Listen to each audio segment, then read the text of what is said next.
Nakatayo si Aunong Turing sa gitna ng kawalan ng kalawakan, bakas sa kanyang mukha ang matinding gulat habang kinukwestiyon ang pagkakakilanlan ng misteryosong tinig sa kanyang isip. Sa pagtingala niya sa magulong espasyo, napagtanto niya nang may pagkamangha na kaharap niya ang Lord of Oblivion, na ang dambuhala at nakatatakot na mga mata ay nakatitig ng direkta sa kanya.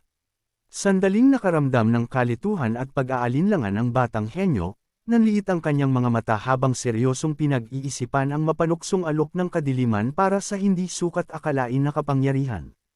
Tahimik niyang itinanong sa sarili kung dapat ba niya itong tanggapin. Ngunit bigla, natauhan si Aunong Turing mula sa madidilim na kaisipang ito at malakas na sinampal ang sarili upang linawin ang kanyang isipan. Taglay ang panibagong determinasyon at galit, mariin niyang tinanggihan ang alok.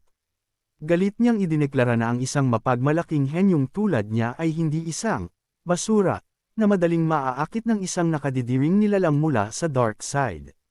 Inipon niya ang kanyang lakas at galit na inutusan ang dark entity na umalis, sabay pakawala ng isang dambuhala at nakabubulag na beam ng asul na enerhiya diretso sa void. Ang napakalakas na pagsabog ay tumama sa langit, lumikha ng mga nagniningning na bitik sa cosmic space at dinurog ang mental illusion na kumukulong sa kanya. Nang walang inaksayang oras, bumalik si Aunong Turing sa labanan, pilit na ipinagwawalang bahala ang nangyaring mental struggle bilang isang maliit na bagay lamang. Agad siyang nakipag-clash sa mabangis na Horned Demon. Habang naglalaban, nakakalokong ngumisi ang puting demonyo, ipinagpapatuloy ang manipulasyon ng dark side sa pamamagitan ng pagpuna na ang henyong nasa loob ng kakon ay malapit ng agawin ang lahat ng karangalan ni Aunong Turing. Tinanong ng nilalang kung bakit itataya ng batang mandirigma ang kanyang buhay para protektahan ang isang karibal, gayong ang pagsapi sa dark side ay magbibigay ng gantimpalang bilyon-bilyong beses na mas malaki. Sinundan ng demonyo ang kanyang mapanlinlang na salita ng isang malakas na nagniningning na strike na samugat sa batang mandirigma, dahilan upang pagpawisan at mahirapan si Aunong. Ang tindi ng tama ay nagtulak sa kanya pabalik sa kalawakan habang ipinapahayag ng demonyo ang tunay na kawalan nito ng kakayahang maunawaan ang kanyang selfless choice. Sa kabila ng tinamong pinsala at matinding psychological manipulation, nanatiling tahimik si Aunong Turing, nananatiling matatag na may bagbog man ang katawan ay puno naman ng determinasyon ang ekspresyon. Sa gitna ng magulong labanan, sandaling nag-ambala si Aunong Turing nang mapansin ang isang bagay sa kanyang likuran. Nagulat siya nang mapagtanto kung gaano na siya kalapit sa dambuhalang asul na kakon. Sa pagsulyap sa malawak na battlefield, nakita niyang abala si Stellar Supreme Commander Makoto sa pakikipaglaban sa Lord of Oblivion sa isang hindi alam na dimensyon. Napansin din niya na ang kanyang mga kakampi ay abala sa kani-kanilang mga laban. Dahil walang nakatingin, isang masamang anino ang gumuhit sa kanyang mukha habang isang mapanganib na ideya ang nabuo sa kanyang isip, naisip niyang ay lapit ang kanyang laban ng kaunti pa sa mahinang kakon. Malamig niyang binigyang katwiran ang kanyang masamang intensyon, iniisip na kung sadyang hindi siya iiwas sa atake ng level 13 demon sa tamang oras, ang anumang mapinsala sa kakon ay madaling maipalalabas bilang isang hindi maiiwasang aksidente. Nang may masamang ngiti, inamin niya sa sarili na tama ang dark entity sa isang bagay. Bakit nga ba niya paprotektahan ang taong nakatakdang umagaw sa lahat ng kaluwalhatian na dapat ay sa kanya? Habang lumalalim ang masamang balak na hayaang mawasak ang kanyang karibal, bigla siyang nagulat nang salubungin ng isang atake.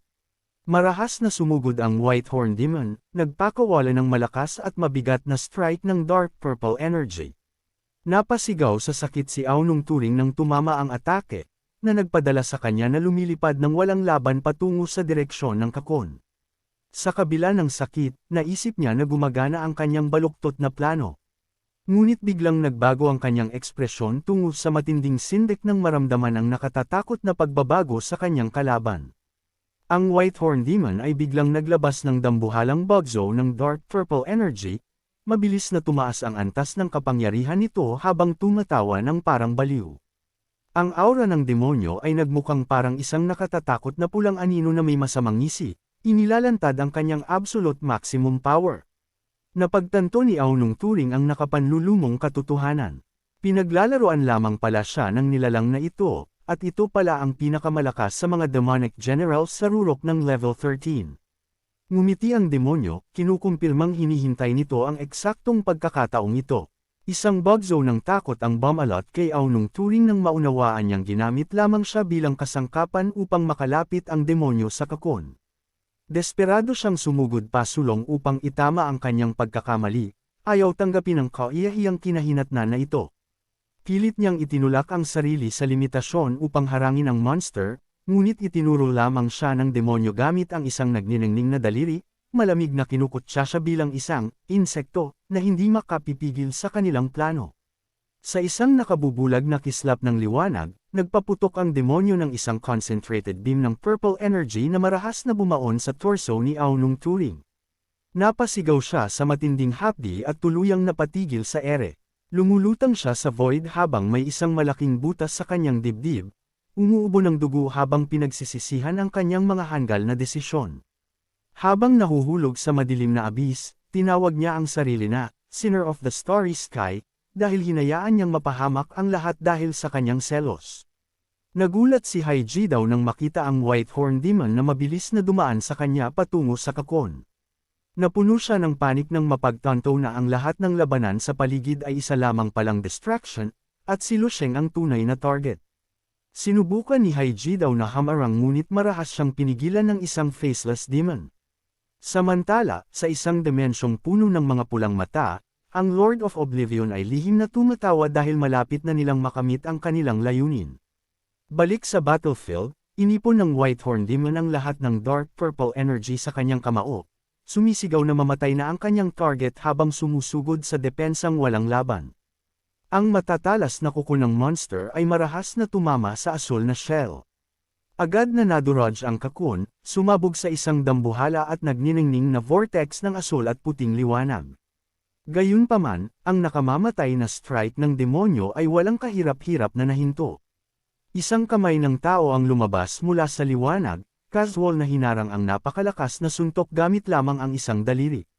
Natigilan sa tindi ng gulat at kalituhan ang demonic general. Ngumiti si Lu Sheng nang may kumpiyansa, sinasabi sa sarili na matagal-tagal na rin ang huli niyang gamitin ang teknikang ito.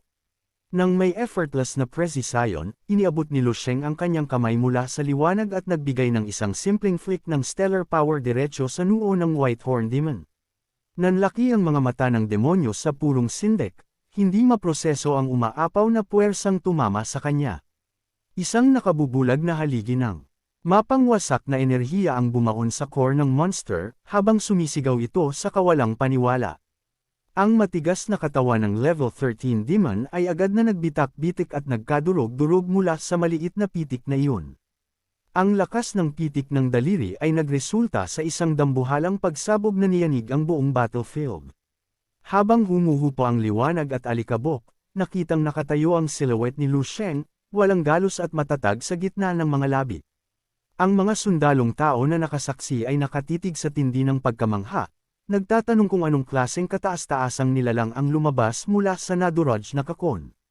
Ganap na lumabas si Lu Sheng mula sa usok, na nagpapakita na ang kanyang buhok ay hamaba ng gusto sa panahon ng kanyang ebolusyon.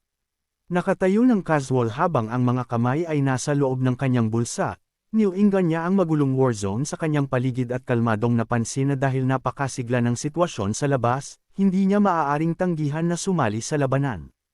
Isang kumpiyansa at tila naninila ng ngiti ang gumuhit sa kanyang mukha habang ang kanyang matatalas na asul na mata ay nagniningning ng matindi dala ng kanyang bagong nakamit na kapangyarihan. Habang nanunood mula sa malayo, si Haiji daw ay tuluyang nawala ng kapanatagan. Namutla ang kanyang mukha sa tindi ng gulat, at nanlaki ang kanyang mga mata habang sumisigaw sa kawalang paniwala. Sa wakas ay napagtanto na ang dambuhala at makapangyarihang mandirigmang nakatayo sa harap nila ay walang iba kundi ang bagong recruit na si Lu Sheng. Dito nagtatapos ang ating video.